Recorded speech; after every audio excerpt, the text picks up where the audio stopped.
Olá pessoal, aqui é Davi Leles e para vocês investidores que estão vendo esse vídeo, todo mundo sabe o tanto que é importante olhar para trás, revisar as estratégias de investimento, olhar para frente, realocar a carteira e rebalancear. Então, o objetivo desse vídeo é trazer, como sempre, informação de qualidade, indo direto ao ponto e o impacto disso nos investimentos de vocês. Então, para quem já acompanha a gente há mais tempo, sabe que no final do ano, no começo do novo ano, a gente sempre grava esse vídeo olhando para o ano que passou e fazendo algumas perspectivas para o ano que está começando. Hoje, dia 5 de janeiro de 2022. Vamos lá?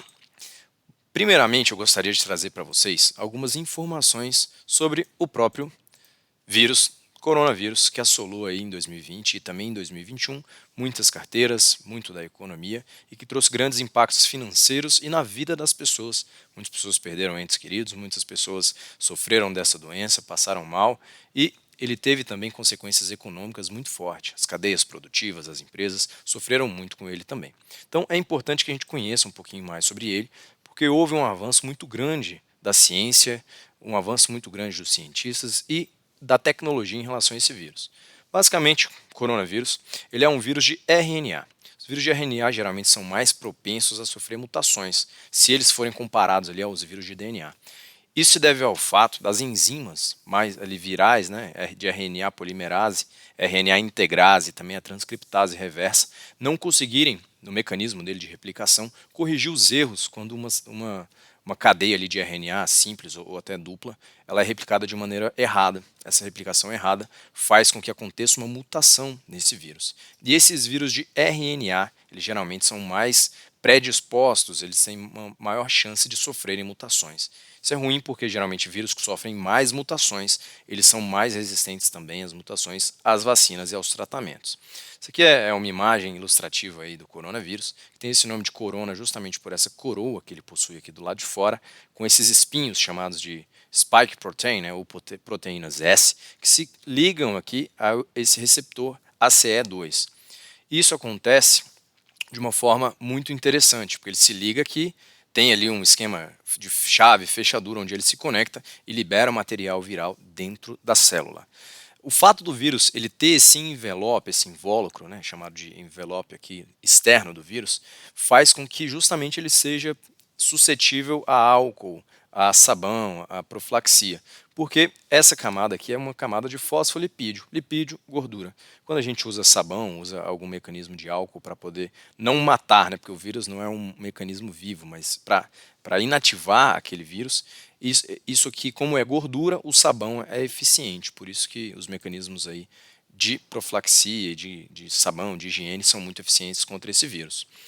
Primeira vez que eu gravei esse vídeo, no começo da pandemia, a gente estava em 2021, né, iniciando ali um ano de 2021, o modelo que nós tínhamos era esse modelo inicial aqui. Era um modelo onde você tinha várias proteínas spike em volta ali do envelope, espalhadas de maneira mais ou menos aleatória.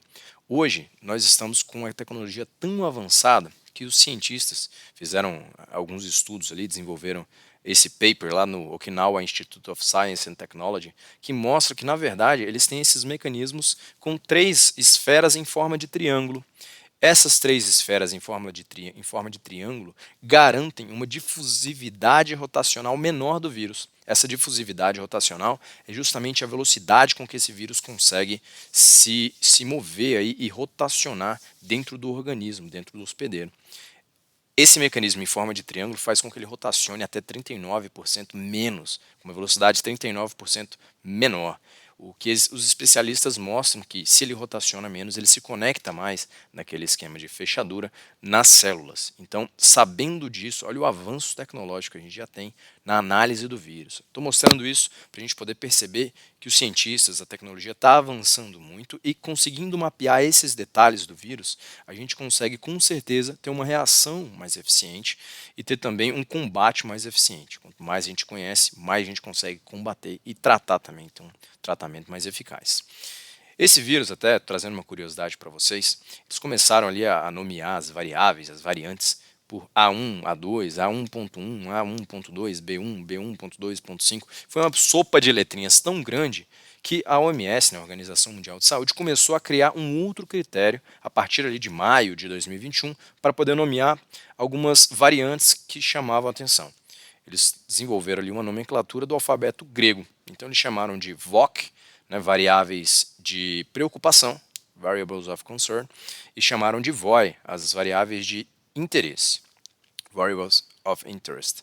Essas variáveis aí que chamavam atenção e mereciam um estudo um pouco mais profundo foram chamadas de letras do alfabeto grego. Então tivemos beta, gama, delta e a última variável antes da Omicron, que é a variável que está agora nesse momento mais em alta e com maiores contaminações no mundo.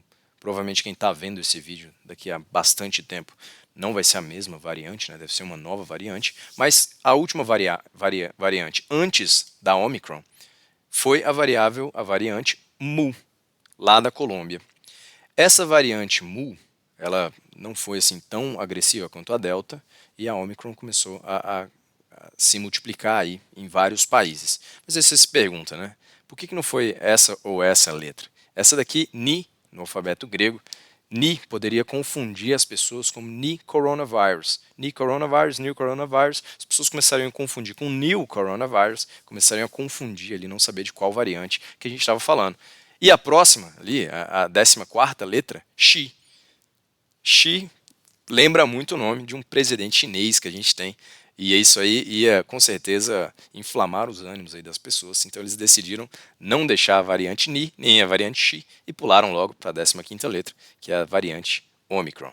É muito provável, pessoal, que com esse vírus de RNA que tenha mais mutações, a gente veja aí uma variável Pi, uma variante Rho, Sigma, Xi, Phi, Psi mais para frente, e que talvez esse coronavírus e essas variantes, eles têm um caminho natural. Se a gente repara aqui na Delta, que tinha menos mutações do que a variante Omicron, a gente percebe que a Delta, que era mais mortal, ela tinha um índice de mortalidade mais alto, tinha até menos mutações do que a Omicron.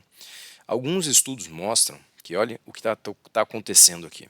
As mortes têm caído, e as variantes aqui já é a Omicron, as mortes têm caído, e os novos casos têm aumentado muito. Ou seja, qual que é o caminho natural de um vírus? A gente pode deduzir alguma coisa disso? O que a gente consegue deduzir disso?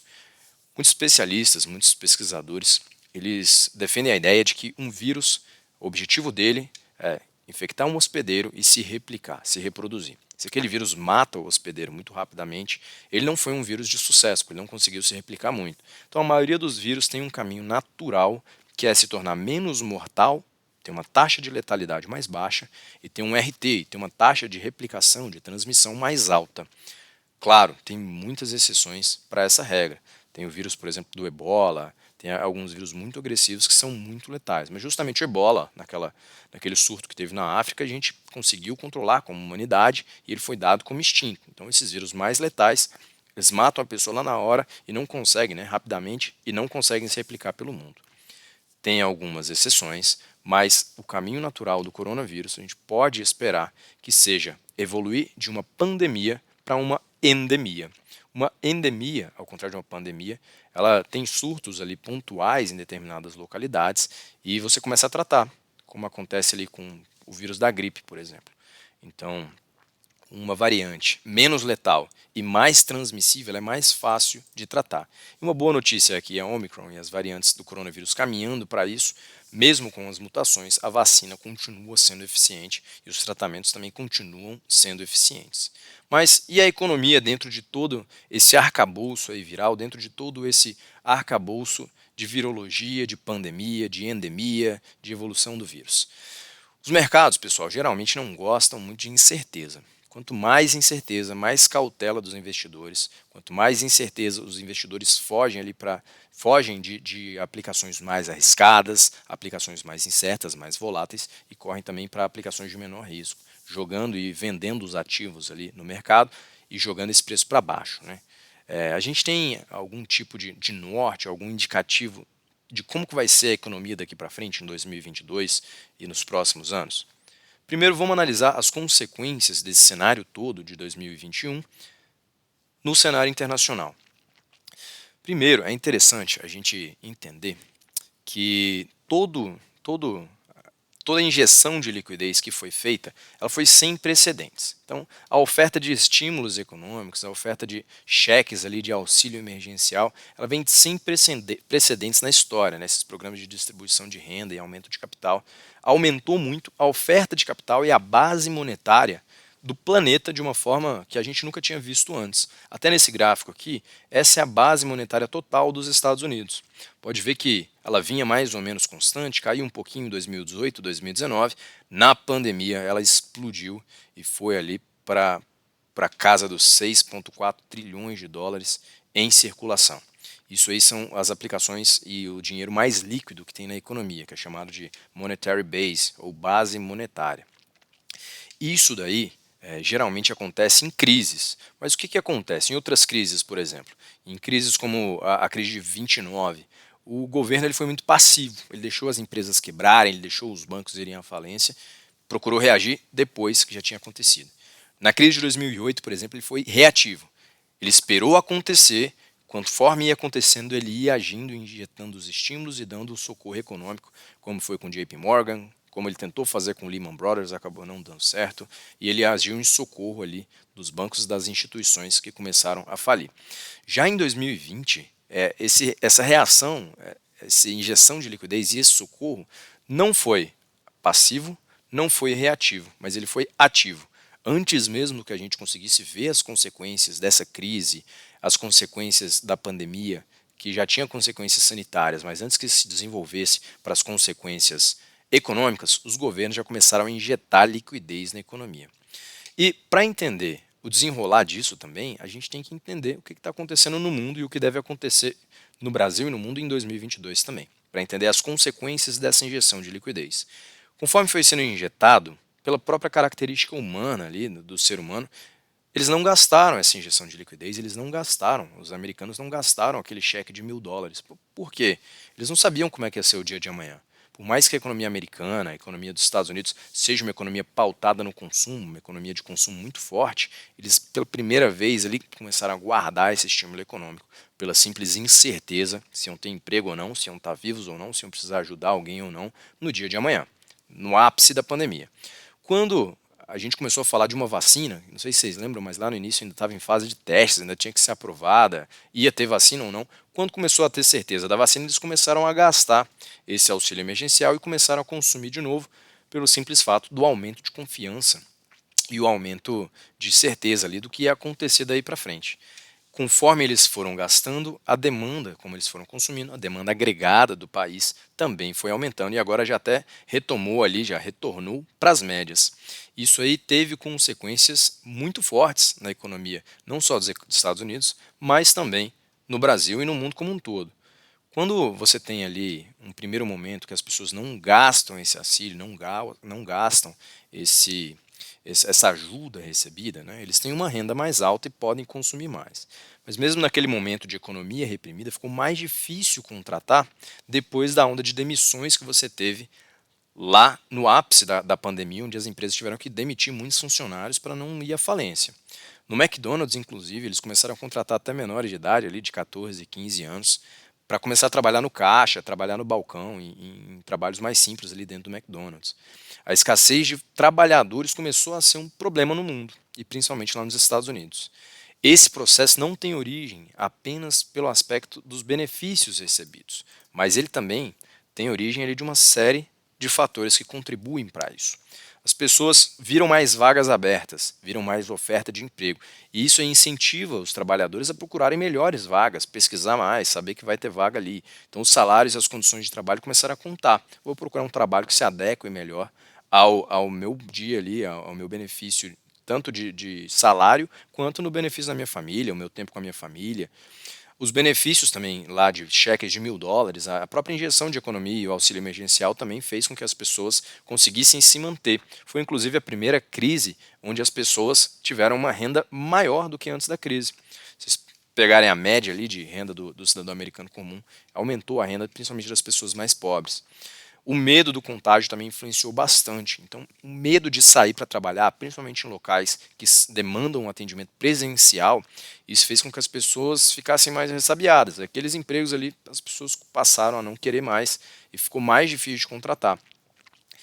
Uma coisa que mudou muito também e acelerou um processo foi a flexibilidade do trabalho. Muita gente em home office, muitos clientes meus estão em modelo híbrido, tem gente trabalhando part-time em casa, part-time no trabalho presencial, alguns dias da semana, 1 ou 2 dias da semana trabalhando presencial. E isso aí começou a contar, porque as pessoas que se adaptaram bem e gostaram disso, viram que traz uma qualidade de vida e elas começaram a desejar mais isso. Então, vagas que não ofereciam isso passaram a ser vistas como vagas não tão atrativas pelo americano. E por último, algo interessante que já aconteceu em outras crises também, um boom de aposentadorias.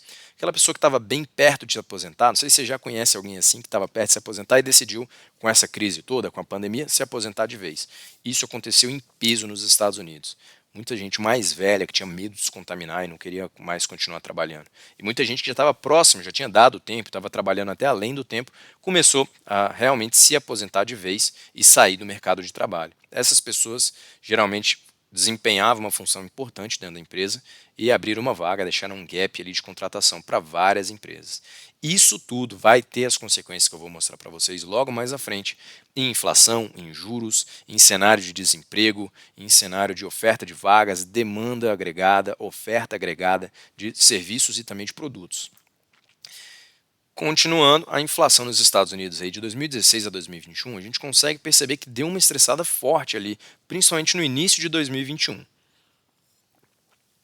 Com tanto estímulo monetário, com tanto cheque de auxílio emergencial, principalmente lá nos Estados Unidos, e com tanta gente começando a consumir novamente, pode ver que não foi logo no início da pandemia, mas começando a consumir novamente com a retomada da confiança e com a vacinação, a inflação começou a se estressar.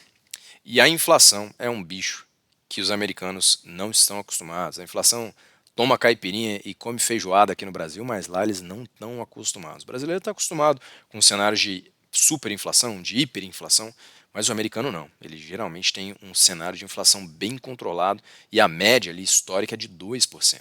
A gente viu essa inflação estourando ali lá para casa dos 6%. E aqui alguns analistas lá da Bloomberg e da XP mostram uma perspectiva da inflação retornar à média. Pode ser que num cenário inicial ela retorne mais rapidamente, ali algo em agosto ou novembro de 2022, ou pode ser que essa inflação se torne um pouco mais insistente e ela só vá começar a arrefecer lá em meados de 2023. Isso daí vai ter consequências também que eu já vou mostrar para vocês quando essa inflação vai começar a arrefecer.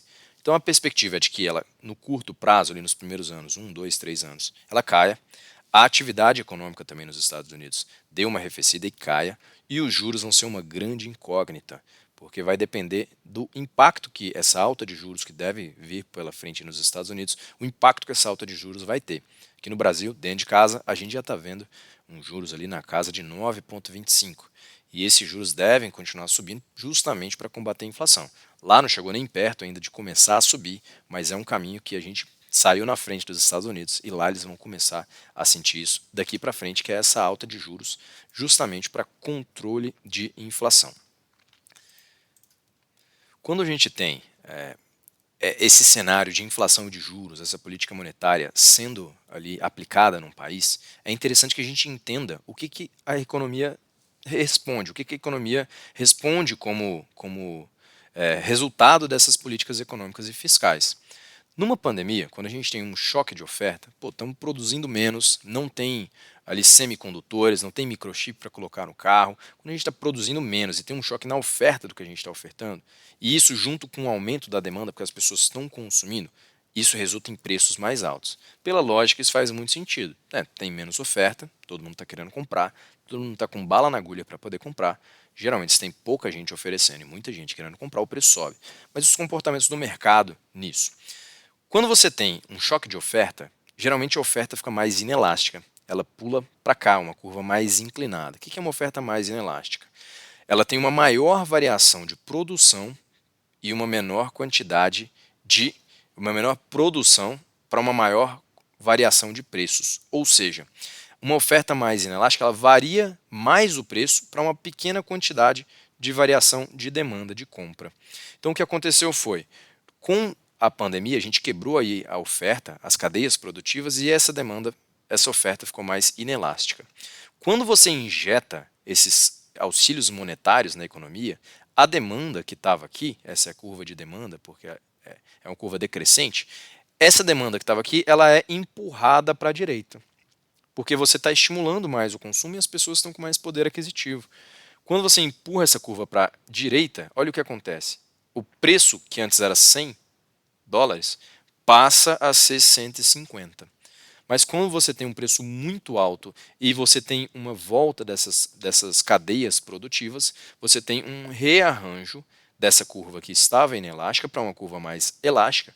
Quando começar a produzir de novo, quando as fábricas estiverem no potencial máximo e assim por diante, essa oferta volta a ser mais elástica e você tem um preço aqui estabilizando na casa dos 110, por exemplo. Ele não volta a ser 100, como ele era no início. Ele foi para 150, não consegue ficar 150 e volta aqui para 110. Lógico que isso aqui são preços fictícios, mas para a gente entender o que eu vou falar agora. O cenário base central dos analistas que eu tenho estudado e que eu tenho visto que estão comentando é um cenário levemente positivo para 2022, ainda com algumas ressalvas. Mas a oferta deve ser mais elástica em 2022. Se com pouca produção ela fica menos elástica, com mais produção, com a normalização das curvas, ela volta a cair e fica mais elástica. Então isso já faz os preços arrefecerem um pouco. Com aquelas cadeias de suprimento e logísticas ali que vão voltar, os esquemas de logística vão voltar ao normal, né? A gente espera que essa curva volte também ao normal e os preços se estabilizem. Mas acontece uma coisa, com a demanda agregada mais forte, com mais demanda, com mais gente comprando, com mais gente consumindo, o preço também deve aumentar. Por mais que essa curva volte para a curva mais elástica, a demanda não volta e a demanda continua muito aquecida e vem para cá. Então, a gente ainda espera uma inflação mais estressada aí em 2022. Esse é o caso base pelas simulações que algumas pessoas têm rodado, pelas simulações que a XP tem desenvolvido. Esse é um cenário que tem uma probabilidade ali de cerca de 60% de acontecer em 2022. E qual que seria um cenário menos provável, mas que seria mais pessimista de acontecer? Com variantes como o Omicron, a demanda permanece aquecida com os cheques, mas a oferta fica mais inelástica, porque a gente ainda tem aquela quebra de produção. A gente ainda tem muita gente contaminada, muita gente sofrendo por questões de pandemia. E essas questões de pandemia, elas afetam diretamente não só a demanda, porque ela está agora inflada, mas a oferta e as cadeias de produção. Com menos oferta, essa oferta se torna mais inelástica e os preços sobem ainda mais. Você teria ali uma curva de demanda cortando aqui o preço, mas com uma demanda inflada, o preço vem aqui para cima e a gente sente uma inflação muito mais forte. A gente teria ali em 2021, né, que a gente viu uma expansão da demanda com essa oferta mais inelástica, os preços subiram muito, e depois em 2022, com as variantes num cenário mais negativo, a gente continua tendo uma expansão de demanda via consumo privado, via incentivo fiscal, mas com uma retração da oferta que joga a curva de preços lá para cima.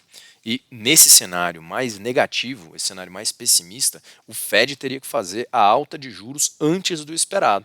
A gente falava ali, o Jerome Powell falava lá de 2023, 2024, mas não. Da forma como a carruagem está andando, em 2022 é muito provável que a gente já tenha esse aumento de juros. E caso aconteça esse cenário mais negativo, mais pessimista, esse aumento de juros vem até antes do esperado ou mais forte do que o esperado. Falando um pouquinho de política monetária, no início ali de 2021, quando eu gravei esse vídeo, eu estava falando que o Banco Central brasileiro e os bancos centrais mundiais, eles estavam com uma postura mais dovish. O que é uma postura mais dovish? Eles tentam depreciar a moeda, taxa de juros baixinha, é chamado de uma política monetária expansionista. Eles têm mais tolerância com a inflação. Deixa a inflação subir mais um pouquinho, não tem problema se a gente estiver incentivando ali, se estiver aquecendo um pouco mais, inflando um pouco mais a economia, acelerando a economia. Agora já é o contrário. E olha só como tudo muda muito rápido. Em questão de um ano, os bancos centrais já estão com uma postura muito mais hawkish. Agora essa postura hawkish é uma postura de apreciação da moeda. Moeda mais forte, moeda subindo, o preço da moeda mais cara. Um aumento de taxa de juros. Por quê? Justamente para poder tentar combater esse cenário de inflação mais alta. É uma baixa tolerância à inflação, um cenário onde você vai tentar controlar a inflação por meios fiscais e monetários. No meio monetário, por meio do Banco Central, subindo taxa de juros. E agora vamos analisar um pouquinho como que é esses incentivos, essa injeção de estímulos ou esse aumento de juros. Eu gosto de pensar, imagina que vocês têm lá um carro de corrida. Esse carro de corrida está andando lá, está toda a 100 por hora, e você acelera, pisa no acelerador. A economia tem um paralelo com esse pisar no acelerador, que seria a injeção de estímulos na economia. Então um governo mais hawkish, um governo que está tentando incentivar a economia, tentando aquecer a economia e não tão preocupado com a inflação, está pisando no acelerador. Pisar no acelerador é injetar estímulos econômicos e fiscais aí na economia. E se você quiser frear esse carro, pode pensar que o freio é o aumento da taxa de juros, aumento de juros desse país. Ninguém, né? Eu espero que ninguém aí também faça isso, que ninguém pisa no acelerador e no freio ao mesmo tempo. Isso é coisa de louco. Os bancos centrais também não. Então ninguém vai ficar injetando estímulo e aumentando juros ao mesmo tempo. Isso aí, cada momento, dependendo do posicionamento dos bancos centrais, vai ter um momento certo para fazer um e fazer outro. Se você está a 200 por hora, já acelerou para caramba, tira o pé do acelerador antes de começar a frear. Tirou totalmente o pé do acelerador, aí você vai começar a frear. Da mesma forma que você está freando e vai querer acelerar agora, tira o pé do freio e começa a acelerar. Ou seja, em palavras agora mais econômicas, quando você tem uma economia que você quer incentivar, você começa ali a injeção de estímulos. Quando você vê que essa economia está superaquecendo o motor, está com inflação muito descontrolada, superaqueceu, você não vai já injetar estímulos de uma vez. O que você vai fazer primeiro? Tirar os estímulos que você tinha dado, para aí sim começar a pisar no freio para aquele motor ali desaquecer, resfriar e começar a pisar no freio aumentando os juros. A mesma coisa acontece com o Banco Central Americano, com o Fed, Federal Reserve. Primeiro, ele está retirando os estímulos econômicos que ele fez na economia americana. Que estímulos econômicos são esses? Em operações chamadas de operações de open market, o Fed ele compra títulos e injeta dinheiro na economia. Tudo que você compra, você paga. Então ele compra aqueles títulos e ele começa a injetar dinheiro na economia. Agora ele vai começar a fazer um processo de recompra desses títulos, né? O mercado vai começar a fazer esse movimento inverso. Ao invés de começar a injetar os 120 bilhões que ele já injetava ali todos os meses na economia, ele vai começar a cortar esses 120 bilhões e começar a injetar menos. Então ele não vai tirar o pé do acelerador de uma vez e pisar no freio. Ele vai gradualmente tirar o pé do acelerador. Aos poucos, de 15 em 15 bi, de 10 em 10 bi. Só que isso daí foi uma conversa de 3, 4 meses atrás. As últimas conversas, o último posicionamento do Powell e do Banco Central americano é que eles devem começar a cortar um pouco mais agressivamente, de 20 em 20 bilhões de dólares ou até de 30 em 30 bilhões de dólares. Nesse ritmo, se ele corta de 15 em 15, em julho desse ano, de 2022, ele já vai ter acabado completamente com os estímulos que ele injeta na economia. Se ele tira o pé mais rápido, ele vai cortando de 20 em 20, em maio ele já acabou com os estímulos. E se ele começa a cortar de 30 em 30, aqui ó, 30, 60, 90, 120. Aqui para março ele já vai ter terminado os estímulos e vai ter retirado completamente o pé no acelerador ali de aceleração da economia. E depois que ele tira o pé, o que ele faz? Começa a pisar no freio. Esse freio ele vai se mostrar com uma alta de juros. Porque você tenta frear um pouco a atividade econômica justamente para arrefecer aquela inflação que está descontrolada. O que tem precificado hoje, pessoal? Para 2021, todos os membros do Fed precificando ali algo entre 0 e 0,25, que é a faixa que a gente tem hoje. Lá nos Estados Unidos não é igual no Brasil, que a gente tem uma taxa de juros pré-determinada ali fixa. Lá nos Estados Unidos a gente tem uma faixa de juros. Então hoje é de 0 a 0,25. Para 2022, isso aqui mostra que um dos delegados do Fed acha que a gente vai ter os Estados Unidos entre 0,25 e 0,5. 5 já acham que vai estar algo entre 0,5 e 0,75. A maioria deles aqui acha que vai estar entre 0,75 e 1. E 2 acham que vai estar entre 1 e 1,25. Então dá para ver que a maioria tem um consenso aqui de estar entre 0,5 e 1, a grande maioria deles. Já em 2023, as opiniões já são um pouco mais espaçadas. Tem gente que acha que vai fechar ali, ter uma taxa de juros entre 1,25 e 1,5. A maioria aqui acha que vai ter uma taxa entre 1,5 e 2. E 3 acham que é de 2 a 2,25 e assim por diante. Em 2024 já se precifica algo entre 1,75 e 2 e 0,25. E aqui para o longo prazo, né, que eles chamam de long term, na curva mais longa, eles precificam que deve se manter e deve se estabilizar em torno de 2,25 e 2,5. Não muito mais do que isso. Dois ali acham que pode chegar até a 3. Isso daqui é a perspectiva de quão rápido os Estados Unidos vão pisar nesse freio e quão rápido eles vão começar a subir juros aí na economia, justamente para controlar essa inflação. E os impactos disso, o que vai acontecer? O nome dessa recompra de títulos e dessa retirada de estímulos econômicos é conhecida como tapering. Então, quando vocês estiverem lendo aí algo sobre economia, sobre mercados e ouvirem falar sobre o tapering, vocês já vão saber que é tirar o pé do acelerador. E essa alta de juros gradual para tentar controlar a inflação, eles estão chamando de lift-off. Esse lift-off, quando vocês lerem, é só saber que é a velocidade e o ritmo com que eles estão pisando no freio da economia e subindo juros. Beleza? E como vai ser a reação esperada aí do mercado, como é que vão ser as ações e como é que vão ser os setores da economia quando os Estados Unidos começarem realmente a subir juros, né? Tem aqui a figurinha do Powell aqui embaixo, do Jerome Powell, e aqui em cima do Biden, justamente porque vai ser uma conversa ferrenha entre eles ali para decidir como que eles vão fazer essa alta de juros e qual o impacto que eles esperam disso na economia. Primeira pergunta que fica no ar. Quando o Fed subir juros, a Bolsa Americana vai cair? Você que tem investimentos aí em fundos no exterior, fundos não redeados, atrelados ao dólar, tem fundos BDR, tem carteira de BDRs aí no portfólio de vocês, bolsa vai cair assim que o Fed começar a subir juros? A resposta é não necessariamente. Depende de se o Fed vai subir juros no ritmo com que o mercado espera ou não. Se o Fed sobe juros num ritmo muito fora do que já tem naquela curva, aquilo ali já está precificado, pessoal. Se já está esperado, já está no preço dos ativos. O que vai influenciar no mercado é se o Fed sobe ou de maneira mais brusca ou de maneira mais rápida. Fazendo isso de maneira mais rápida ou mais brusca, você dá um susto nos mercados e aí sim, alguns setores vão cair. E quais setores ali devem cair mais, né? Setores de isso aqui é uma análise que você pode fazer da mudança de preços de year to date high, ou seja, do ano até agora, né, year to date, do ano até agora, de 2021 até o presente momento, do topo dele até o máximo que ele caiu, em porcentagem.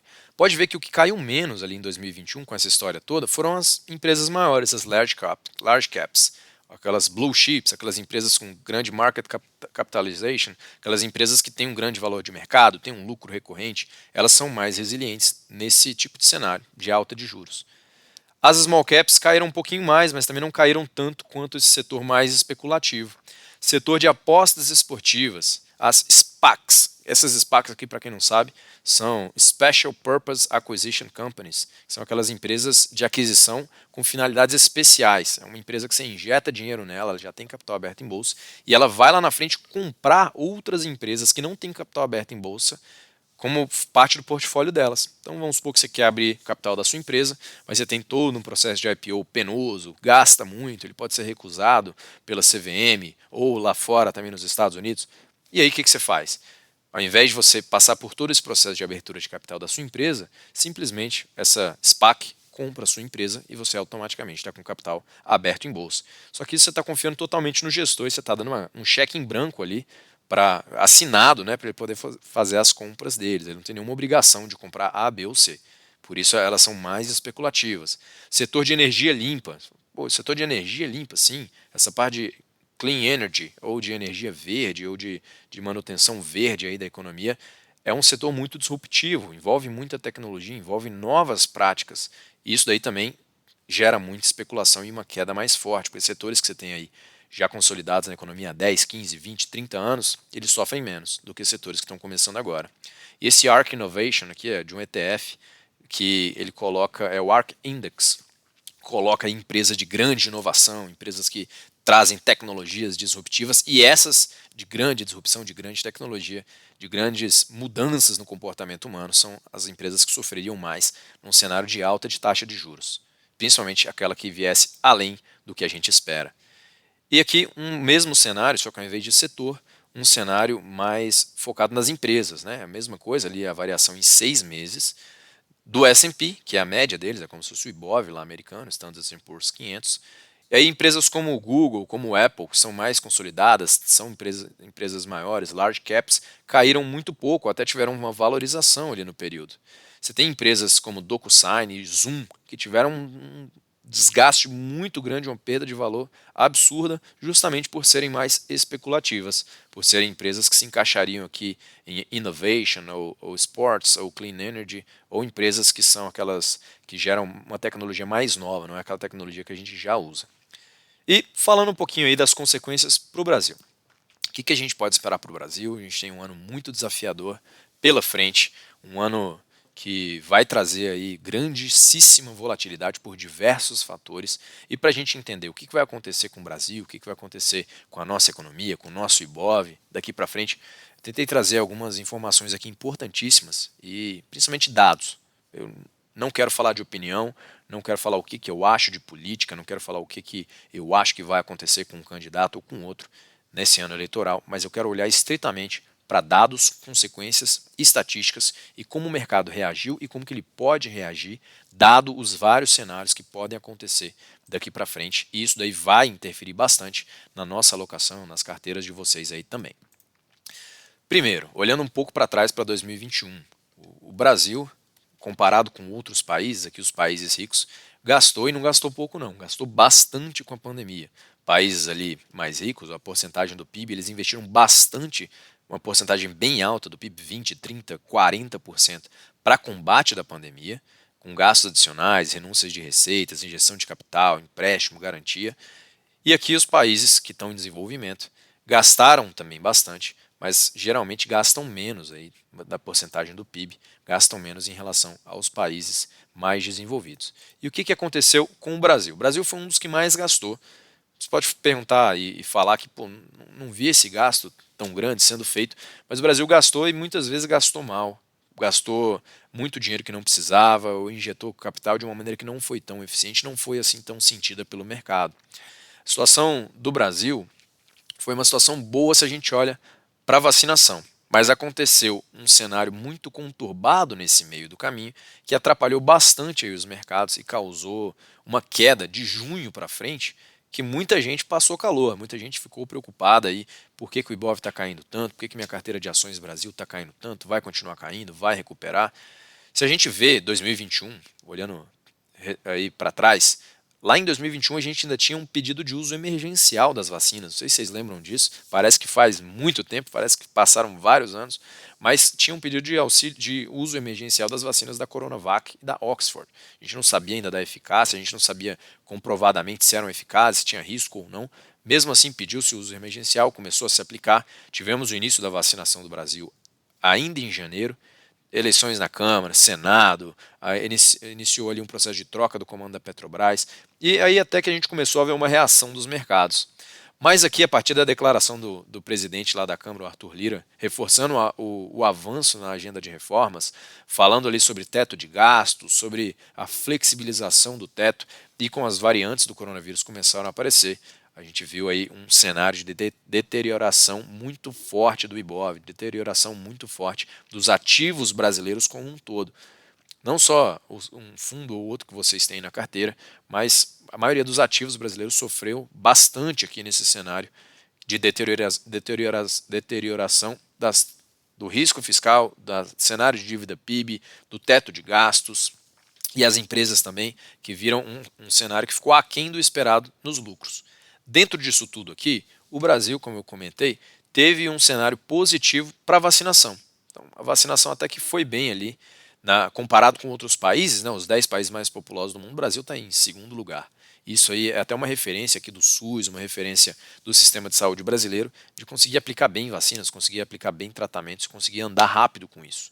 E se você compara com a população vacinada nos países do G20, também não é pouco não, ele na casa de 64%, muito parecido com a Argentina, Reino Unido, Alemanha, França, que são países também que fizeram um bom trabalho aí de vacinação numa porcentagem grande da sua população. Isso pesou muito positivamente para a gente e ajudou ali com a retomada da economia, com a reabertura da economia, fim daquele toque de recolher e assim por diante.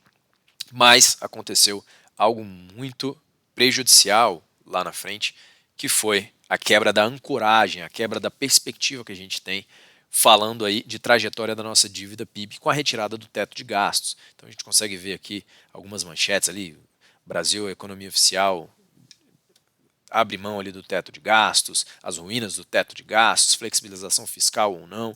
Isso tudo aí foi muito mal visto pelos investidores e trouxe um cenário de principalmente incerteza. Essa incerteza tão grande, ela vem porque quando você retira a tampa do teto de gastos, a trajetória da nossa dívida PIB, que antes estava bem precificada, você tinha um teto, você sabia que podia ir até ali. Você perde ali uma precificação da trajetória da nossa dívida em relação ao nosso PIB. Por isso que daqui para frente vocês podem ver que abre um leque. Ela pode chegar a 80, 90, 100, 105% do nosso PIB, ou ela pode começar a arrefecer e pelo menos crescer de maneira mais devagar. Isso tudo fez com que as nossas análises aqui precificassem o seguinte. No ano de 2021, se a gente olha para o cenário fiscal brasileiro, a gente até teve um cenário fiscal positivo. E pela primeira vez ali, desde 2013, a gente ia fechar o ano, vai fechar o ano provavelmente, com um leve superávit positivo, um superávit na balança fiscal, um fechamento positivo no azul da nossa balança aí, de 0,4% do PIB, né, em relação ao nosso GDP. Mas, com a retirada do teto de gastos, a projeção é que já em 2022 a gente tenha também um cenário no vermelho, um déficit primário na casa de 0,8%, ou seja, menos 0,8% do nosso PIB. Tudo isso por conta, basicamente, da retirada do teto de gastos e do aumento de gastos do governo. Aqui a gente também tem uma porcentagem aqui de 88,6% do nosso PIB, que era gasto com dívida, né? A dívida representava 88,6% do nosso PIB. Estamos fechando aí 2021 e entrando agora 2022 na casa de 80,8%, só que com esse cenário de mais gasto, de mais dívida em relação ao PIB, já está sendo precificado uma dívida de 83% do PIB já em 2022, isso antes do desenrolar ainda das eleições, antes do desenrolar das medidas aí que vão acarretar das eleições. Aqui mostrando um pouquinho para você, estava aqui na frente, o 0,4 positivo do fechamento de 2021 e a precificação, a expectativa de menos 0,8% do nosso PIB. Essa quebra de ancoragem, essa decepção aí que a gente teve em relação a contas, a balança fiscal brasileira, causou uma derrocada ali da bolsa. Então, com base 100, a gente tem uma bolsa de S&P, o índice S&P, na casa de 105% de valorização, ou seja, 5% de ganho, e a bolsa brasileira fechando ali em dezembro de 2021 na casa de 15%, chegou até 20% de queda, justamente por causa dessa retirada da ancoragem, essa perda de confiança, tanto do consumidor quanto do investidor também. E isso daqui vocês sentiram na pele. Vocês que são investidores, a curva de juros vocês sentiram na pele. Como que a gente consegue ler curva de juros? Isso aqui é bem legal. No longo prazo, curvas ali, aplicações de 25, 30, 35 anos, elas convergem para uma taxa de juros maior, né? Pelo tempo que vai ficar investido, pela flutuação, pelo prêmio de risco, elas tendem a ser maiores do que o investimento que você vai ter dentro de um ano, dentro de 2 anos. Com essa perda de ancoragem, com essa perda aí de confiança dos investidores e da perda de confiança em como vai desenvolver nossa dívida pública e as nossas contas, mesmo os investimentos mais curtos de 1 ou 2 anos, que estavam ali, por exemplo, precificados a 2% ou pagando 3%, alcançaram 5%. Mesmo o investimento de 2 anos já está ali dando 5, 5,5%. Então, a curva mais curta de juros, ela estressou de maneira muito forte. E isso mostra o quê? A gente não está preocupado com o que vai acontecer simplesmente daqui a 10 anos. A gente está preocupado com o que vai acontecer no que vem. A gente está preocupado com o que vai acontecer daqui a 2 anos. Então, para eu investir no Brasil e deixar preso num CDB, deixar preso num tesouro durante 2 anos, eu quero um prêmio maior. Eu quero um prêmio de risco maior para eu poder tomar esse risco e manter investido aqui durante esses 2 anos. Então, essa parte da curva saiu de 1 para 5, multiplicou por 5. A parte mais longa da curva ali saiu de 4 para 5, 4 para 5,5, cresceu, mas não cresceu tanto quanto a curva mais curta, e é essa interpretação da percepção de risco que a gente consegue fazer dessa curva curta, mais curtinha ali de 1, 2 anos, estressando. E em comparação o Brasil com as outras bolsas globais, será que isso aqui é um problema só brasileiro ou será que isso aqui é um problema global, né, dessa queda aí das bolsas que aconteceu. Então a gente tem bolsa da França, S&P, bolsa de Taiwan, até a do México ali, despontando lá na frente com um resultado positivo, bem positivo até. Tem duas bolsas mais fracas, que são a bolsa do Brasil, o Ibov, e o HSI lá de Hong Kong. Ele disputando qual foi a pior bolsa desse período de um ano aí, de janeiro a dezembro de 2021. Então, ou seja, mesmo se comparado com outros países emergentes como México, Alemanha e Rússia, países ali que geralmente a gente tenta acompanhar, o Brasil está bem atrás em questão de bolsa. Nossa bolsa caiu mais até do que a bolsa desses outros países que a gente costuma acompanhar. Mas quando a gente fala de bolsa, a gente está falando de um cenário, uma cesta de produtos, né? A gente está falando de desde ações de tecnologia até ações de minério, até ações de consumo. Então, olhando essa cesta, o Brasil foi muito mal. Mas o que puxou essa cesta para baixo? Teve algum setor, teve alguma ação específica que puxou essa bolsa para cima e foi ao contrário ali do que foi essa cesta, do que foi o Ibov? Bom, vamos lá. Os piores setores da economia em 2021, até 21 de dezembro de 2021, foram os setores de varejo, educação, setor imobiliário e shoppings. Varejo e educação muito por conta de consequências da pandemia. Quando a gente tem varejo indo mal, as pessoas estão preocupadas em gastar, não estão pegando financiamentos, não estão pegando empréstimo, não estão gastando com compras do varejo. Datas comemorativas estão dando uma segurada, Natal, aniversários, datas ali do comércio também, que geralmente vendem muito, Dia das Mães, Dia das Crianças, deram uma segurada. Então o varejo decepcionou, puxou para baixo uma queda de 42% no varejo do Brasil. Educação também. A parte de educação é uma parte que sofre muito, porque muito cursinho, muitos cursos, ou até mesmo faculdades, quando você tem que decidir, o brasileiro tem que decidir entre comprar comida ou pagar a educação, infelizmente, acaba se tornando algo supérfluo. Eu já fui professor de cursinho, já dei aula de matemática, já dei aula de cálculo. Na época, quando cortaram o FIES, a primeira coisa que os alunos fizeram, na época da faculdade, na faculdade de Engenharia Civil, lá na UNB, que eu dava aula, cortaram o FIES, o que o pessoal começou a fazer? Cortar todos os tipos de cursinho, todos os tipos de extras, mesmo que fossem fundamentais ali, para passar na faculdade, para fazer uma boa faculdade, ou até mesmo a própria faculdade começaram a cortar. Então, nesse cenário de pandemia, de economia indo mal, a educação sofre bastante. Setor imobiliário, setor de shoppings também. Setor de shoppings, o consumo caiu muito, e a ida ao shopping, o marketplace ali do shopping, também foi muito prejudicada. E o setor imobiliário também, com juros mais altos, esses juros subindo, prejudicam demais o setor imobiliário, porque as pessoas financiam menos. As pessoas fazem menos financiamentos porque os juros daquela dívida vai estar mais alto, vai estar mais estressado. Então elas pensam duas vezes antes de contrair um financiamento a 8, 9, 10, 12% ao ano. Quando os juros estavam a 2 e as pessoas pegavam crédito a 6, a 5, as pessoas faziam mais isso. Agora, com juros mais altos, elas pensam duas vezes antes de fazer isso. E setores que puxaram para cima essa cesta do Ibovespa. Setor agro, setor de alimentos e bebidas. Né? Eu tenho alguns conhecidos, alguns clientes que são donos ali de supermercado, ou loja de venda de produtos de consumo básico mesmo. Essas lojas de consumo nunca venderam tanto, porque as pessoas ficaram mais em casa, passaram a cozinhar mais, passaram a consumir mais os itens básicos. O setor do agro também produziu muito bem, não parou nessa crise. Setor de petróleo e gás. Petróleo muito por conta também da guerra que está com a OPEP+, e os países lá aliados, o Biden, até o Biden fez uma aliança com Xi Jinping lá na China, Estados Unidos e China trabalhando juntos para poder fazer pressão na OPEP. O que aconteceu?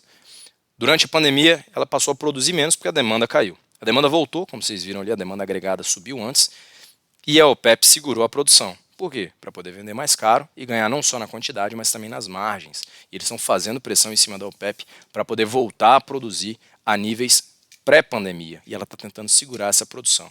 Muito disso do preço do petróleo e do gás natural, que ficou estressado em 2021 e ainda está estressado até agora, contribuiu para esse setor bater positivamente no Ibov.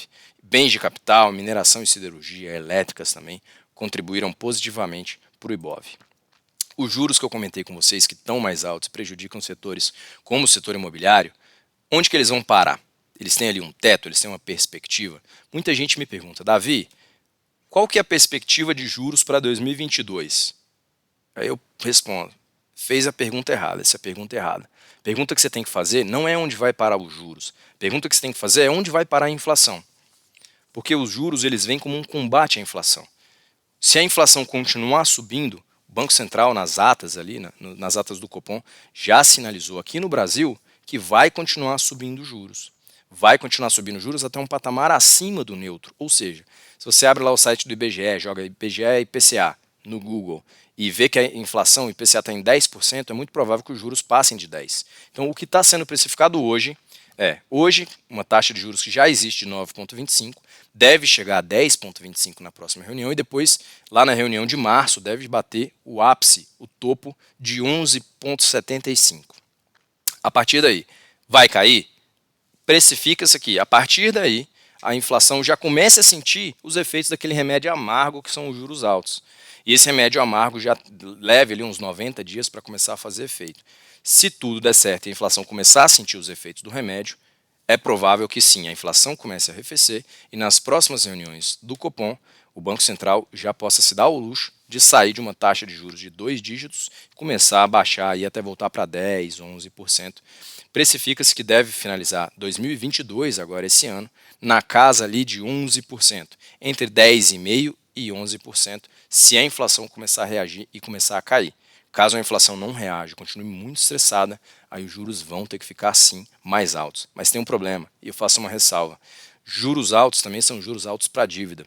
E juros de 12, 13, 14%, até como a gente tinha antes, com uma dívida representando 83% do nosso PIB, o serviço dessa dívida fica inviável. Então a gente quebra o país em 4, 5 anos com juros tão altos assim, com uma dívida de 83%, podendo chegar até a 90, 95% do PIB, com a quebra ali da ancoragem que vocês já viram depois da retirada do teto de gastos. Então é muito provável que a gente não consiga manter no Brasil uma taxa de juros a 12, 13% muito tempo. Pode ser que chegue lá? Pode ser, mas que seja algo momentâneo, tão curto quanto a reação da inflação a essa alta de juros, a reação da inflação em relação a essa alta de juros feita pelo Banco Central. O cenário brasileiro é mais ou menos assim. Essa curva azul, já mostrei para muita gente aí que me acompanha, alguns clientes também que a gente faz reunião, provavelmente já devem ter visto essa curva que eu gosto de mostrar, o arcabouço aí brasileiro dos juros reais. Essa curva azul é a curva da Selic, ali variando em torno de 10, 12, 12,5%, aqui ficou em 6% durante muito tempo, mas acima da curva vermelha, que é a curva de inflação. Ou seja, se você investisse em 100% de CDI, aquele caixa lá que a gente coloca naquele fundo de renda fixa com liquidez diária, ou então aquele tesouro que serve para dar garantia para as operações de renda variável, 100% CDI já representaria estar ganhando da inflação, ou seja, representaria um ganho real, que é essa curva preta dos juros reais. Você pega ali uma Selic de 14,25 menos uma taxa de juros, de uma taxa de inflação ali de 11%, 14 menos 11, você está ganhando pelo menos uns 3%. Real acima da inflação. Isso é ganho real, é ganho de poder de compra. Mas conforme a gente foi tendo a inflação, ou a gente foi tendo a pandemia e a quebra das cadeias produtivas e tudo mais, nós vimos ali um cenário de queda de taxa de juros, aquela posição mais dovish, né, que eu comentei no ano passado, e a chegada dos juros na casa de 2%. E aqui aconteceu uma coisa muito complicada, onde a inflação, o IPCA, cruzou para cima da curva de juros do país. Esse cenário, se você investisse ali nos juros do país, 100% CDI, a inflação estaria mais alta. Foi aquele momento que a gente conversava o seguinte, ou você toma risco, ou você se contenta em ganhar menos do que a inflação, e você tem uma perda fixa ali na renda fixa. Lembram disso que a gente comentou? Ou você toma risco e tenta ganhar a mais do que a inflação em cenários mais arriscados, com maior volatilidade, maior risco, ou muita liquidez baixíssima, né? Uma liquidez muito reduzida, deixa preso durante muito tempo, ou você se contenta com ganhar a menos do que a inflação, perder para a inflação nos juros reais. Quando teve esse cruzamento, foi quando os juros passaram a CDI menos inflação serem negativos. Essa é a tal da história dos juros negativos no Brasil. E agora, correndo atrás do prejuízo, o Banco Central já está subindo agressivamente, ele foi o país que percentualmente mais fez altas de juros ali, e foi o país que mais subiu os juros em 2021. Muito agressivamente para poder conter essa alta também muito agressiva da inflação. E quando eu falei para vocês que o Banco Central sinalizou nas atas do Copom que quer manter acima do patamar neutro, quer dizer que ele vai buscar essa curva azul, de novo, acima da inflação. Então eles querem os juros acima de zero, acima do patamar neutro. Será que isso vai acontecer? O que o mercado está precificando? E aí eu não estou falando de analista, não estou falando de gestor, o que o cara acha que vai acontecer? Isso aqui é o que o mercado está precificando, as negociações que estão sendo feitas. O que o mercado está precificando? Quando vocês veem uma coisa feia dessa aqui, que na verdade é linda, que é a curva de NTNB, né, as curvas de tesouro atrelado à inflação, que tem uma parte de inflação, mais uma parte fixa ali, pré-fixada, o que a gente consegue ver? Pensa que uma NTNB ela vai ser inflação mais algo fixo que ele te prometeu. Qual que é esse algo fixo? É 2%, é 3%, é 4%, é 5%, é 6%? Olha só, se a gente pega curvas de 2024, a NTNB 2024, com vencimento para 2024, ou seja, daqui 2 anos, lá no comecinho, 2019, 2020, você estava aceitando uma NTNB que te pagasse a inflação mais 1%. Se fosse uma curva mais longa, ali para 2028 até 2050, pelo próprio prêmio de risco envolvido, pelo tempo que você deixaria ali, você só aceitaria aplicar e o preço justo seria te pagar a inflação mais algo em torno de 3,8%. Inflação IPCA mais 3,8%. Conforme a gente foi caminhando aí com a pandemia, com o fechamento da economia e com essa quebra de demanda e de oferta, depois seguida por uma demanda mais inflada e a oferta ainda desmantelada, o que aconteceu? As curvas, mesmo as mais curtas, convergiram para pagar mais ou menos a mesma coisa. E as curvas convergiram para um valor muito mais elevado. Então, o que isso quer dizer? Que para investir hoje, seja para 24, 26 ou até 2050, você só vai aceitar um IPCA mais 5,5%. Se o IPCA estiver na casa de 10%, se ele se mantiver ali na casa de 10%, a gente está falando de IPCA mais 5,5%. 10 de IPCA mais 5,5%. 10 mais 5,5% dá 15,5%. Por isso que eu falei, a pergunta certa é para onde vai a inflação? E aí a gente fala para onde vão os juros. Se a gente tem uma inflação de 10%, essa curva de NTNB que está sendo negociada no mercado hoje, que é onde está fechando o negócio ali, está precificando um juros de 15,5%, caso a inflação fique em 10%. Caso a inflação vá para 5%, controlou a inflação reduzida e tudo, essa curva está precificando que os juros podem ir para 5% de inflação, mais 5,5%, que daria 10,5% de juros. Isso daí é a precificação do mercado hoje, dado o prêmio de risco e dada a volatilidade da economia e o medo ali, o Volatility Index, né, o índice do medo presente. Pode ser que isso daí dê uma arrefecida daqui para frente. Mas isso é o que o mercado está precificando hoje. Pode ser que ele precifique a mais ou pode ser que ele precifique a menos. E como que vocês conseguem ler a rentabilidade de uma renda fixa? Pessoal, isso aqui é extremamente interessante. Quando vocês virem lá, isso aqui é uma foto de hoje de manhã que eu tirei ali da plataforma da XP, de algumas emissões de CDB pré-fixados. Como é que vocês conseguem ler isso aqui? Olha lá, um CDB que vence em 2022 está pagando prometido para você, faça chuva ou faça sol, coberto pelo FGC, até 250 mil por CPF, por instituição, até um limite de R$1 milhão por pessoa, 12,7%. Não leia só o 12,7%. Como é que vocês conseguem ler isso daqui? Embutido nesse 12,7%, a gente tem três coisas principais, 3 diretrizes principais. Quais são elas? Dentro desses 12,7%, esses 12,5%, estão embutidas a taxa real de juros de um país, que geralmente ela é mais ou menos constante. O Brasil ali ficava em torno de 3,5%, até uns 4%, mais ou menos ali naquela faixa de 3, 3,5%, 4% de juros reais. Mais um prêmio de risco que você aceita por aquela aplicação, mais a expectativa de inflação. Concorda que se a inflação estiver muito alta, você vai querer ganhar mais naquela aplicação, mas não é a inflação de agora. É uma aplicação que você vai fazer para 2025, para 2026, para 2030, para 2022, para daqui a um ano. Isso aqui está embutido nele uma expectativa de inflação, porque se você acha que nesses 4, 5 anos a inflação vai ser alta, você vai querer embutido naquilo ali uma rentabilidade maior. E o prêmio de risco? Você acha que o país vai ser uma quebradeira danada, vai dar um monte de problema, risco fiscal, risco econômico, recessão e tudo mais. A gente teve uma recessão técnica em 2021, depois de 2 trimestres com a diminuição do PIB. O que acontece? Você também vai ter que ser remunerado a mais por você estar investindo naquele tipo de economia, naquela economia que apresenta mais risco. E a taxa real é aquela taxa que geralmente não varia tanto assim. Então, dentro desses CDBs, dentro dessas aplicações de renda fixa, conforme vocês lembram ali em 2021, do meio do ano para cá, que foi quando a bolsa caiu, o teto de gastos explodiu e o cenário de risco aumentou, essas emissões foram ficando cada vez melhores. Então muita gente me perguntava, eu estou aqui com 15 mil, com 20 mil, com 50 mil para investir em renda fixa, faço tudo agora de uma vez? Olha lá, para 2022 já está 8%, pô, tá legal. Vamos fazer gradualmente? Eu falei para muita gente isso, vamos fazer gradualmente, porque se sua expectativa é que o prêmio de risco continue subindo e a expectativa de inflação também continue subindo, a inflação não começou a arrefecer, é que amanhã, depois, semana que vem, tenham melhores taxas de pré-fixados.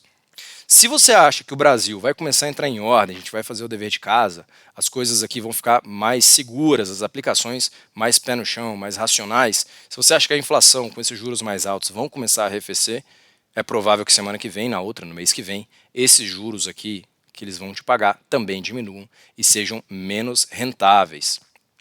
A mesma coisa vocês podem ler em aplicações de IPCA+, que é a inflação mais aquela parte pré-fixada. Essa parte pré-fixada, ela embute aqui o prêmio de risco e a taxa real do país, e as aplicações atreladas ao CDI. Você pode ver que, ao contrário do que as pré-fixadas, que aqui variam até bastante, você pega uma aplicação mais longa ou mais curta, geralmente, quando as curvas de juros estão mais estáveis, né? Como aquela curva que eu mostrei para vocês, na parte mais curta, 1, 2 anos, estressou muito. Olha o que acontece, a de 2022 está pagando quase a mesma coisa, ou talvez até mais que a de 2025. Isso mostra um mercado muito irracional, porque aquela curva de juros mais curta, mesmo o prêmio de risco para uma curva mais longa sendo maior, ela está precificando uma expectativa ali muito ruim para o país.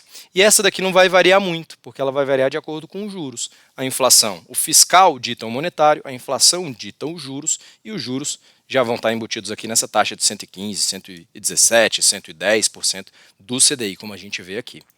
Beleza? Essa quebra de ancoragem, essa quebra que foi o teto de gastos aí flexibilizado, não influencia só na Bolsa, mas ela também influencia nas projeções de dívida e, consequentemente, nas projeções de inflação e de Selic também. Porque pode ver que aqui você tinha um túnelzinho menor de para onde iam as contas públicas, para onde iam as taxas de inflação ou para onde ia a Selic, e com essa retirada de ancoragem a gente perde esse arcabouço, perde essa certeza, perde essa racionalidade no mercado. E se a dívida continuar aumentando assim, se a inflação continuar aumentando muito desregradamente, a gente vai ter que subir demais a Selic. Ali a projeção diz que pode chegar até 14% ali em 2022, dependendo do range que essa inflação chegue, né? E também a expectativa de inflação também aumenta. Pode ser, não estão precificando ali para 2022 e 2023 uma inflação muito maior do que 6, 7%, porque espera-se que ela comece a reagir aqui à taxa de juros. Mas igual eu comentei com vocês, se ela não reagir e continuar para cá, essa taxa de juros vai continuar para cima também. E eleições 2022. Acho que eu nunca vi uma eleição tão polarizada assim, né? Hoje em dia você pode discutir futebol, pode discutir o que você quiser, mas não discuta religião, discuta futebol, mas não discuta eleições, né? A gente viu um cenário muito polarizado nos últimos anos, a gente viu um desenrolar de ideias muito opostas, e aqui, como eu falei para vocês, eu não vou entrar no mérito político, o que vai ser bom, o que vai ser ruim, mas vou entrar no mérito estatístico, matemático, de como os mercados costumam reagir em eleições e o que eles estão precificando daqui para frente, dados os vários candidatos que a gente tem como opções. As eleições aí vão acontecer em outubro de 2022 e elas com certeza vão adicionar uma dose extra de volatilidade para todos os mercados esse ano. Boa ou ruim? O que vai acontecer?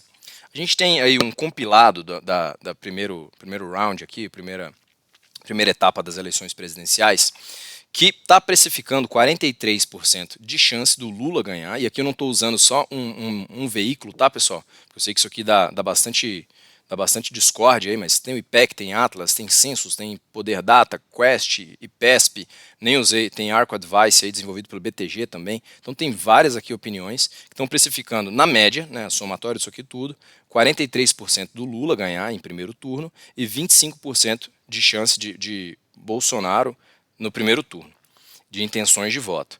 O Moro, que seria uma terceira via, ainda vem muito fraco aqui de intenções de voto, nem chegando a 2 dígitos, né? Ele chega a 2 dígitos ali dentro da margem de erro, dentro da margem de variação que pode acontecer nessas pesquisas. Mas ainda vem muito incipiente, vem muito fraco em relação ao que vai acontecer aí daqui para frente. Então, o que a gente consegue precificar de eleições, não falando da qualidade dos candidatos, mas do comportamento dos mercados antes dessas eleições e depois das eleições? As eleições são boas ou são ruins para bolsas? Pelos gráficos, a gente consegue ter uma certeza, que a gente não tem nenhuma certeza. Ou seja, a variação dessas bolsas pode ser chamada de uma variação aleatória. Existem alguns períodos que a bolsa sobe antes ou que a bolsa cai antes das eleições. Então o retorno 6 meses antes, aqui em 2002, foi bem negativo, em 2006 foi negativo, em 2010 um pouco negativo, mas em 2014 foi positivo. E depois, tem alguns cenários, em 2002 subiu, 2006 subiu bastante, em 2010 caiu bastante e em 2014 e 2018 subiu bastante. Então, isso daí a gente não consegue tirar uma conclusão, não consegue ver aí uma tendência de acontecer, nenhum padrão. E o retorno do índice Ibovespa em períodos eleitorais, né, somando aí eleições de 2002, 6, 10, 14 e 18. 12 meses antes, o acumulado é positivo. 6 meses antes, negativo. 3 meses antes, 21% de alta. 2,1% de alta. 3 meses depois, 5% de alta, 14% de alta, 31% de alta. Então também a gente não consegue deduzir nada com esses dados de que a gente vá seguir uma tendência ali de votação e de reação da Bolsa em relação a essa votação. O que acontece no momento atual do Brasil? A gente está na gravação dessa conversa, né, com as intenções de votos bem polarizadas, segundo as pesquisas aí, entre o Bolsonaro e entre o Lula. Mas no Brasil, gente, vocês sabem que tudo pode acontecer, né? Dias antes aí da eleição é facada, é avião caindo, é soltura de prisão, é desenrolar de casos judiciais, é decisão judicial, enfim, tudo pode acontecer e a gente não tem uma certeza. E a gente sabe que a certeza é que tudo muda muito rápido no Brasil, principalmente em anos eleitorais. Então esse panorama ele pode mudar drasticamente de acordo com esses acontecimentos que ainda vão vir. Mas como os discursos são basicamente opostos entre um e outro, que estão liderando ali, os dois candidatos que estão liderando, isso traz ainda mais volatilidade para o mercado, porque o mercado reflete essa polarização de ideias. Se você tem dois candidatos que convergem nas ideias e convergem nos planos de governo, eles são bem cotados ali para poder assumir, né, estão liderando as pesquisas, os mercados eles entendem que isso daí é melhor, porque eles conseguem ver para onde que o mercado deve caminhar, sendo um ou sendo o outro. Mas quando você tem essa polarização muito forte, você tem mais incertezas sendo criadas. Você tem um cenário mais binário entre A ou B com ideias muito opostas. Não existe uma ideia de convergência C para aquele mercado. Então, caso o Lula ou caso o Bolsonaro sejam eleitos, ambos ali teriam que se movimentar provavelmente em direção ao centro. Porque para poder governar, para poder passar reforma, para poder aprovar a reforma, eles vão depender do Congresso, que ainda é dominado pelo Centrão. Então eles vão precisar de um ou de outro se aproximar um pouco mais do centro para poder governar e para poder apoiar as reformas. E diante desse gráfico aqui, o que a gente consegue concluir? Tem um padrão que a gente consegue concluir, não é tão sem padrão assim.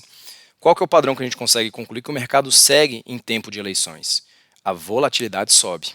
A volatilidade sobe muito ali durante o primeiro e o segundo turno. Vocês podem ver pela média aqui, ó, ela vem mais baixa, sobe e depois começa a cair.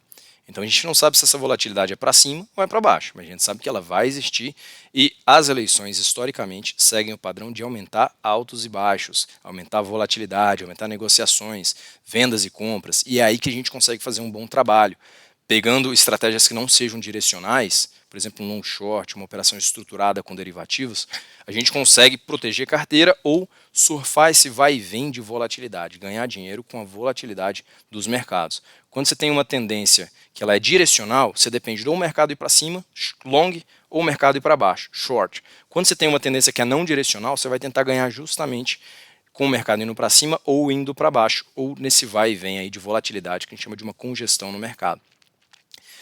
E a Bolsa? Dentro disso tudo, dentro de toda essa volatilidade, a Bolsa caiu pra caramba, mas a pergunta que fica é, a Bolsa brasileira tá barata? E essa pergunta que eu quero mostrar para vocês, não com achismo, não com opinião, mas com dados. Os múltiplos globais das bolsas aqui dos últimos 10 anos mostram que esse é o valor mediano da Bolsa nos últimos 10 anos e esse é o valor atual. Se o múltiplo era um múltiplo ali de 17 vezes lucro e os Estados Unidos estão negociando a 22, 23, esse vezes lucro indica que o preço que ela está sendo negociada em relação ao lucro dela está mais alto do que a média, o preço está mais alto, então ela está mais cara. Bolsas de todos os países, na mediana de 15, negociadas a 19, são bolsas que a gente pode ler como bolsas mais caras. Por exemplo aqui, Japão, mediana de 14, negociada a 15, está quase na média. E o Brasil? Mercados emergentes 13, é o que eles estão sendo negociados, 12, estão acima e o Brasil está abaixo. A mediana do Brasil de negociação é 12,58 nos últimos 10 anos. E o Brasil está sendo negociado ali nesse momento desse gráfico aqui, a 8,38, né, nesse período aqui de 31 de julho de 2021 até 31 de agosto de 2021. Isso porque é um período mais longo de 10 anos, então eles não atualizam sempre. E a gente analisando agora, um período para agora. Você quer fazer investimento em janeiro, em fevereiro, você não quer saber a opinião da mediana dos 10 anos, mas você quer saber para agora. Como é que está o preço da bolsa? Depois dessas quedas, hoje mesmo teve mais uma queda forte aí de bolsa, com o desenrolar de Omicron, com o desenrolar de variantes, com o desenrolar político e fiscal do Brasil também. Ibovespa, para 12 meses, olhando 12 meses para trás, a gente tem esse gráfico aqui que é muito interessante. Primeiro a gente tem que entender o que ele fala para a gente. Qual é o critério que foi usado aqui para calcular? O critério de Price Earnings do Ibovespa. Price Earnings é a mesma coisa que preço-lucro. Entendam isso aqui como uma fração. O preço dividido pelo lucro por ação que aquela empresa oferece. O preço da ação dividido pelo lucro por ação que ela oferece. Se você tem um preço muito alto, ou seja, um numerador grande, ou você tem um denominador pequeno, um lucro muito pequeno, você tem essa média subindo, uma fração mais alta, uma fração maior. Se você tem um preço menorzinho ou um lucro muito alto, você tem uma fração menor. Ou seja, indica o preço que você está pagando pelo lucro que ela oferece. Você está pagando um preço muito alto, 12, 14, 15 vezes lucro, você está pagando uma ação que seria considerada cara.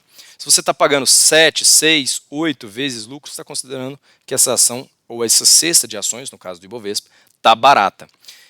Essa linha laranjada aqui no meio é a 10 Years Average, ou seja, a média de 10 anos do Ibovespa.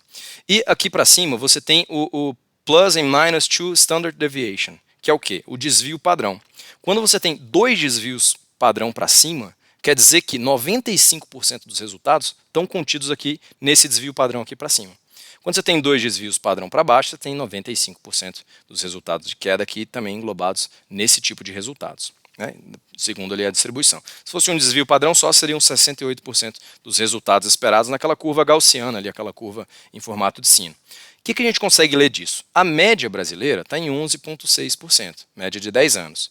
E o preço que está sendo negociado agora é em torno de 7,8 vezes lucro, ali perto do 8, né, um pouquinho abaixo do 8 vezes lucro, que é o desvio padrão para baixo, né, o desvio padrão para cima e o desvio padrão para baixo. A maioria dos resultados vai estar, 95% dos resultados, vai estar sendo negociado a bolsa acima de 8 vezes lucro. Então a gente está negociando a um múltiplo de bolsa, um preço em relação ao lucro, que é considerado um preço muito barato. Olha lá, faz muito tempo que a gente não via bater ali esse preço-lucro da bolsa em 7,8 vezes lucro. Aí tem gente que vai argumentar e falar, olha, tem muita ação que está sendo negociada aí que está muito barata e que está puxando esse índice para baixo. Então é interessante a gente fazer, sim, outras avaliações. Aqui é o preço-lucro projetado do Ibovespa, excluindo materiais e energia, caiu muito. O Ibovespa aqui em amarelo e o Ibovespa excluindo materiais e energia aqui em cinza. Então, excluindo materiais e energia, realmente a bolsa fica um pouco mais cara, esse preço fica mais alto. Mas a média também sobe. Então, ela continua abaixo aqui da média dos últimos 15 anos, que a média seria na faixa de 12,3 vezes lucro. E se a gente analisa a bolsa aqui, já numa outra análise, de uma outra casa, se a gente analisa tirando Petrobras e Vale, aí também a gente consegue ver que a média daria 12,7, e aqui já com um desvio padrão para cima e um desvio padrão para baixo, que são 68% dos resultados, 68% das vezes está negociando nesses valores, e também a esse preço, tirando Petrobras e Vale, a bolsa também está em 10,3 vezes lucro, ou seja, tirando Petrobras e Vale, a bolsa continua barata. E aqui é uma análise muito interessante que a gente pode fazer, que é o Premium to Hold Equities. É basicamente ali, em outras palavras, o prêmio, o recebimento, o prêmio que você vai receber pelas ações que você está segurando. E quando você está pensando em segurar ações, né, hold equities, você tem que considerar também os juros daquele país. Esse é um indicador muito interessante. Ele é o inverso do price earning, ou seja, ele é um earning price. Ele é um lucro dividido pelo preço. Então você pode entender isso aqui como sendo, para uma unidade de preço, quantas unidades de lucro você quer? Muitas unidades de lucro, quer pagar R$1 e ter um lucro gigantesco. Então quanto maior esse índice, melhor, mais atrativa é a bolsa. Mas ele faz um ajuste que também é muito necessário, que é diminuir o 10-year interest rates. Isso aqui, ele diminui a taxa de interesse, ali, a taxa de juros de uma aplicação de 10 anos, que geralmente é da perpetuidade que a gente usa na economia. Então ele pega qual que é o lucro que ele está te dando para cada uma unidade de preço e diminui a taxa ali de interest rate, a taxa de juros básica da economia, por longo prazo. Ou seja, realmente o que você estaria ganhando. E fazendo essa análise do Ibovespa, também quanto maior aqui melhor, a gente está acima do desvio padrão. Então está bem interessante o prêmio que a gente está tendo para poder segurar essas ações aí. Se a gente olha para o Ibovespa, a gente está acima do desvio padrão. Isso aqui tende a converger e não ficar tão interessante assim depois da convergência, o prêmio que a gente está ganhando por essas ações. Então mostra que também a bolsa está muito atrativa, está muito atraente. Quais são os alvos do Ibovespa? Né? Alvo aqui de Ibovespa geralmente serve para os economistas errarem, né? Mas então eu gosto de trazer alguns cenários distintos e alguns cenários diferentes, porque podendo acontecer muita coisa, a gente não tem só um cenário. A gente tem acontecendo um cenário mais negativo, o Ibov vai para cá. Acontecendo um Ibov neutro ou levemente positivo, o cenário base, o Ibov vai para cá. E um cenário muito positivo, surpreendendo positivamente, o Ibov vai ter um resultado ainda melhor. O cenário base hoje, o Base Case Scenario, é basicamente aqui um cenário de valorização de 23% da Bolsa, com uma inflação controlada na casa de 3,5% e juros reais ali de 4% no Brasil, o que está bem pé no chão. Só vai importar aqui da gente conseguir controlar essa inflação e passá-la para 3,5%, para ter um crescimento real ali de 2%, né, em relação aos juros.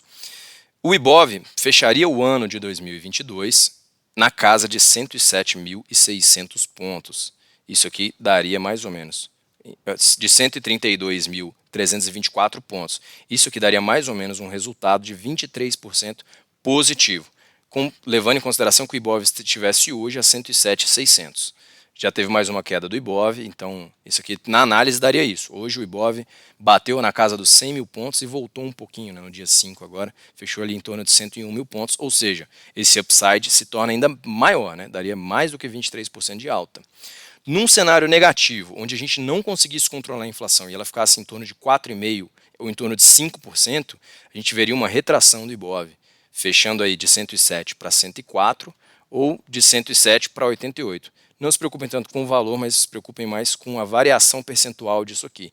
Isso daí daria caso uma inflação estivesse mais descontrolada, na casa de 4,5, com uma inflação de 4,5 e um crescimento de 1,5, a gente teria um Ibov a 104 mil pontos no final do ano e uma queda de 2,9%.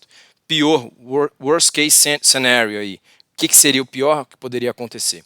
Se a gente tivesse uma taxa de juros de 11%, ao invés de 7,5% que eles estão precificando, a 11% com um prêmio de 3, né, que daria um custo de capital de 14, com uma inflação de 5,5. Isso levaria o Ibov ali para casa dos 77.900 pontos, 78 mil pontos. Esse aqui seria o pior cenário, a pior precificação possível, com inflação mais alta, crescimento menor, múltiplos ali constantes, crescimento de 0% de crescimento real do país, levaria a uma queda de até uns 27%. E no melhor cenário possível, a gente veria uma inflação de 2,5%, bem baixinha. Inflação é bom? Inflação é bom, se controlada. Pô, Davi, inflação é bom, alta de preço é bom? Sim, alta de preço é bom para a economia do país. Você tem uma inflação de zero, uma inflação negativa, uma deflação, ou um processo de desinflação muito forte, você desincentiva as pessoas a consumirem. Se eu tenho uma desinflação, se eu tenho uma deflação, e hoje o pacote de arroz é 15, para que eu vou comprar hoje se é 15, se amanhã ele vai estar 10? Então eu vou deixar para consumir amanhã, vou deixar para consumir semana que vem e paro de consumir agora, isso é extremamente prejudicial para a economia. Da mesma forma que uma inflação muito alta, descontrolada, também é muito ruim para a economia. Então a inflação saudável é na casa ali de 2%, 3%, que incentiva o consumo, incentiva o crescimento da economia, mas que não reprime ali o poder de compra das pessoas. Num caso de inflação de 2,5%, uma taxa de juros de 3%, custo de capital de 8%, né, que daria ali o prêmio de 3 mais 5,5%, daria 8,5%. Um crescimento de 5,5%, que seria o crescimento real mais a inflação. Crescimento real de 3% do nosso país. E um múltiplo de 10,3 e um Ibov partindo de 107 mil pontos, um cenário muito bom seria, com essas condições, pelo modelo matemático, a gente joga lá no modelo matemático, ele cospe esses resultados, com essas condições ele cospe um resultado de 220 mil pontos, aí, que seria um cenário muito positivo, né? Que a gente duvida muito que ele vai acontecer e a chance disso aqui acontecer é baixíssima. Por isso que a gente fica com o base case scenario aqui, que é o de 132 mil pontos para o final de 2022. E a relação preço-lucro por setor? Porque a gente olhou o Ibov, Ibov é uma cestona de vários produtos juntos. Se a gente dá uma olhada de lupa aqui e olha o lucro por setor, como é que tá? Tem setor que está caro e tem setor que está barato. Setores que estão abaixo da média histórica. Se eles estão abaixo da média de preço, são setores que estão baratos. Quem que são esses setores? Basicamente setores de telecom, setores elétricos, materiais e geração de energia. Seria o que eles estão, entre aspas, levando em consideração só esse indicador, setores que estão baratos, né? Estão ali abaixo do preço que eles são geralmente negociados na média de 10 anos. Energia, materiais, financeiro, elétricas e saneamento levemente abaixo, aqui também telecomunicações levemente abaixo, consumo básico levemente abaixo. E quais são os setores que estão caros comparados com a média de negociação por setor? Setores de saúde e tecnologia são os que estão mais estressados, que estão com preço mais elevado. E aqui eu faço mais uma ressalva para vocês. Quando a gente está analisando preço-lucro, ações de tecnologia geralmente têm ações e preço-lucro um pouco maior do que os outros setores da economia. Por quê? Ações de tecnologia elas têm muito do seu valor de empresa, do seu valor de negócio no capital intelectual das pessoas lá dentro e no valor na perpetuidade, ou seja, elas têm muito do valor dela na expectativa de lucros que a gente tem e não no lucro que ela já está dando. São empresas que são muito disruptivas, entregam resultados ali no longo prazo, como Google, Microsoft, mas que você compra elas esperando a próxima disrupção. Você espera o crescimento, a entrega de lucros futuro. Então você compra growth, você compra crescimento. Empresas de crescimento geralmente têm um preço-lucro geralmente mais caro, maior. Assim como Estados Unidos, assim como países mais desenvolvidos também têm um preço-lucro geralmente maior do que os países em desenvolvimento. Vocês já se perguntaram aí, por exemplo, por que a gente não vê muito mais guerra acontecendo hoje? Isso é uma mudança que antigamente era algo totalmente normal da sociedade, do ser humano, que hoje em dia o normal não é mais ter guerra, o normal é não ter guerra e eventualmente acontece um ou outro conflito armado. Por que isso acontece? Muito se dá ao fato, a gente tem o critério de paz mundial, a gente tem regulamentações, mas, por exemplo, se você tem a Inglaterra hoje invadindo ali o Vale do Silício, lá onde está o Google, ela não vai encontrar silício lá. E quando ela anunciar a invasão, os engenheiros do Google vão pegar o primeiro avião, vão sair do país e vão levar a propriedade intelectual, o capital intelectual do Google junto com eles. E o Google não vai falir porque a Inglaterra invadiu e dominou o território. Antigamente você tinha as riquezas ali no território, você tinha a fábrica construída, tinha riqueza no subsolo. Hoje em dia a forma de precificação muda muito. Então não tem mais essas invasões, não tem muito mais guerra também por conta disso. São outros tipos de guerras que são travados hoje. E esses setores aqui de tecnologia, setor industrial, setor de saúde, consumo discricionário, são setores que, pela média, né, de preço-lucro, são setores que estão mais caros. E quais setores que você tem ainda um prêmio de risco, não simplesmente um preço em relação ao lucro, mas um prêmio de risco por setor, em relação à volatilidade, em relação ao risco que ele oferece, quem ainda tem muita coisa interessante para oferecer. Setores com maior prêmio de risco, setor de energia, elétricas e saneamento, materiais e setor financeiro. E quais setores que estão com um prêmio ainda para o risco que ele oferece mais baixinho? Setor de tecnologia, industrial, saúde e consumo discricionário, o que confirma aqui essas duas métricas, para a gente não ser um homem de um livro só, não ser um analista de uma métrica só, analisar várias métricas, vários setores e várias cestas de ativos também, né? Para a gente não ficar ali dependendo só de uma análise. Dentro de tudo isso, dentro de todo esse arcabouço que eu mostrei para vocês, quais são as perspectivas e como é que a gente pode se posicionar daqui para 2022, a gente surfar um ano mais tranquilo do que foi 2021, por mais que a volatilidade seja muito mais elevada, provavelmente por causa das eleições, da retirada do teto de gastos, da alta de juros lá nos Estados Unidos, tendo o tapering agora e depois o lift-off, retirada do pé do acelerador e o piso no freio, aumentando os juros. Dentro de todo esse cenário, o que a gente pode esperar? Quais são nossas perspectivas? Primeiro, quais são as consequências de juros mais altos? Qual que é a consequência de uma Selic mais alta? Primeiramente, a repressão do consumo e a repressão do crescimento. Pisando no freio, subindo os juros aqui no Brasil, a gente reprime um pouco do consumo, as pessoas não tomam tanto crédito assim, elas não consomem tanto assim, elas não financiam apartamentos e assim o país cresce menos. Outra coisa que acontece, o aumento do custo da dívida das empresas. Quando você tem empresas mais endividadas, tipo empresas de tecnologia, ou empresas que têm uma dívida grande, aquela dívida que corria CDI de 2% era uma coisa, agora a dívida correndo CDI de 10% é outra coisa. A dívida se torna muito mais cara e a empresa fica muito mais barata no valor presente.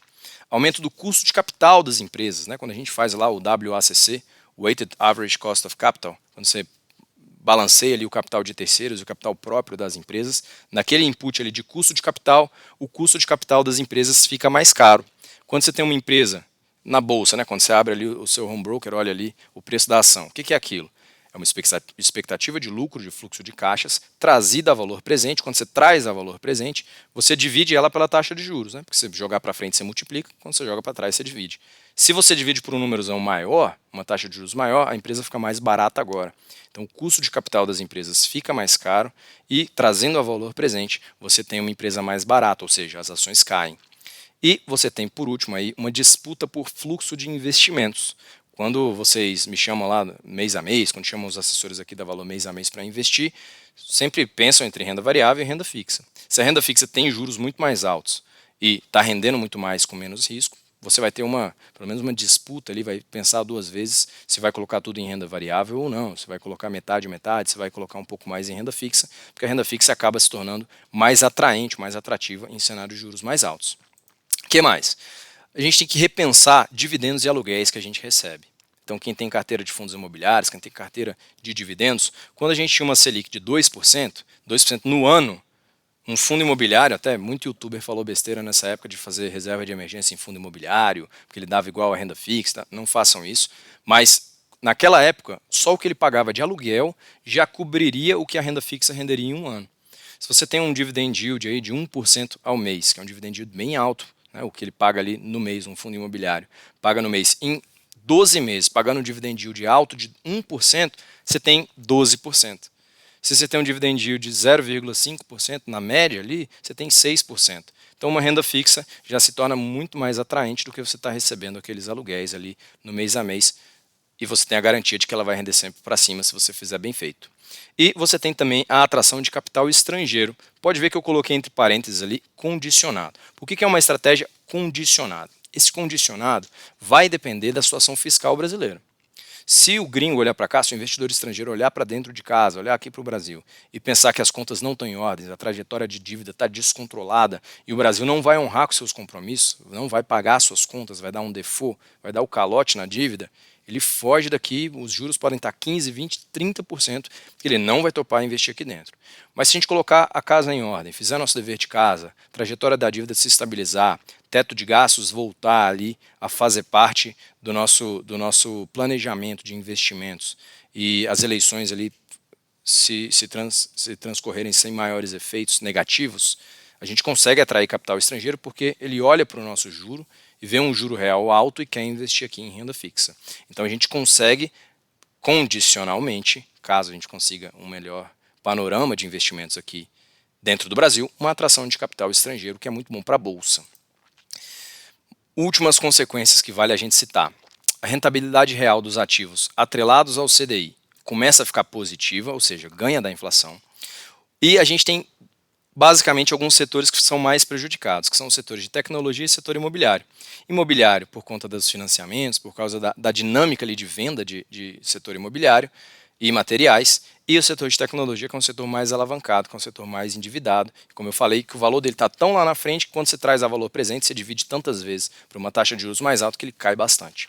E setores que se beneficiam com Selic mais alta, geralmente bancos e seguradoras. Seguradoras com a ressalva de que seguradoras não vão bem em cenário de pandemia. Isso aqui é se a gente conseguir controlar bem a pandemia, a vacinação foi eficaz, as variantes ali que a gente viu na proteína S, no seu envelope fosfolipídico, continuarem reagindo bem ali à vacina, né? Ou seja, a vacina continuar sendo eficiente, bancos e seguradoras são um bom setor ali para a gente poder investir.